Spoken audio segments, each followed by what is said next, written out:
मैं जहां रहूं, जिस स्थान पर रहूं और जिस स्थान पर मैं रहूं उस स्थान पर आपका दर्शन मुझे होता रहे।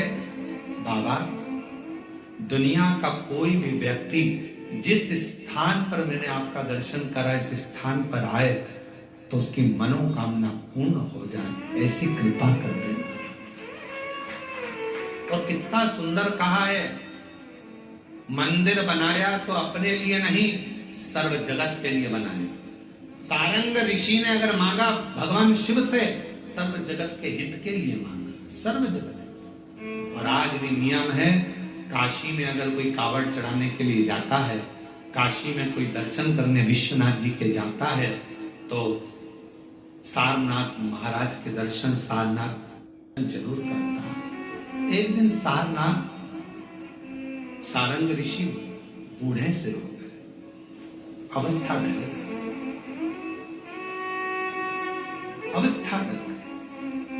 कौन आए सेवा करने? तो भगवान एक दिन सारंग ऋषि को प्यास लगी, गंगा का जल लेने के लिए ना जा सके, शिवजी को याद करा। शंकर भगवान ने वहीं पर कुंड को प्रकट कर दिया, वहीं और सारंग ऋषि के सम्मुख में कुंड को प्रकट करा। देवादिदेव महादेव ने कहा सारंग ऋषि से, सारंग जी तुम्हारे सम्मुख में यह कुंड प्रकट है, मैं देवादिदेव महादेव यहाँ लिंग रूप में प्रकट रहूंगा। इस शिवलिंग का नाम तुम्हारे नाम से जोड़ा जाएगा, इसको लोग सारनाथ कहा, सारंगनाथ। कभी मौका लगे विश्वनाथ की धरा पर काशी में यदि आप जाएं तो एक बार सारंगनाथ जी का दर्शन जरूर करें। क्यों? क्योंकि वो एक ऐसा दिव्य दर्शन है, सारनाथ भगवान का एक ऐसा दिव्य दर्शन है, उस कुंड का ऐसा दिव्य दर्शन है जहां पहुंचकर हम जो कामना लेकर, अगर कितना भी जीवन में ऋण पड़ा हो, कितना भी कर्जा पड़ा हो, कितना भी दुख पड़ा हो, कितनी भी तकलीफ पड़ी हो, अगर काशी में सारनाथ भगवान का दर्शन यदि कर लेते हैं तो हमारी जिंदगी के सारे दुख धीरे धीरे धीरे धीरे, हमारा कर्जा धीरे धीरे चूक जाता है, समाप्त होता। सारनाथ भगवान का इतना महत्व लिंग पुराण में भी है, शिव महापुराण में भी है, नर्मदा पुराण में भी है। सारनाथ भगवान का वर्णन स्कंद पुराण के काशी खंड में भी है, चारों पुराणों में इसका वर्णन होता है।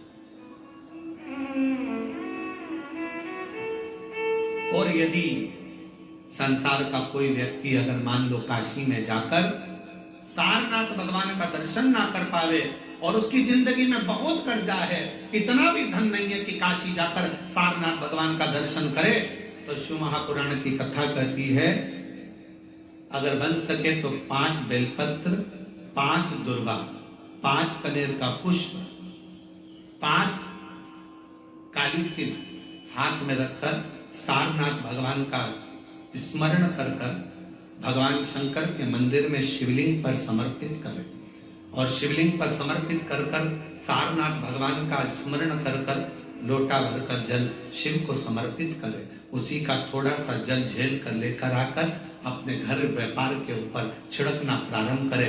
धीरे धीरे 3 महीना भी नहीं लगेगा, व्यापार वृद्धि करेगा, कर्जा चूकना प्रारंभ हो जाएगा। सारनाथ भगवान का इतना महत्व, बोले सारनाथ महादेव की, शिव का इतना, उसको जाने, उसको पहचाने।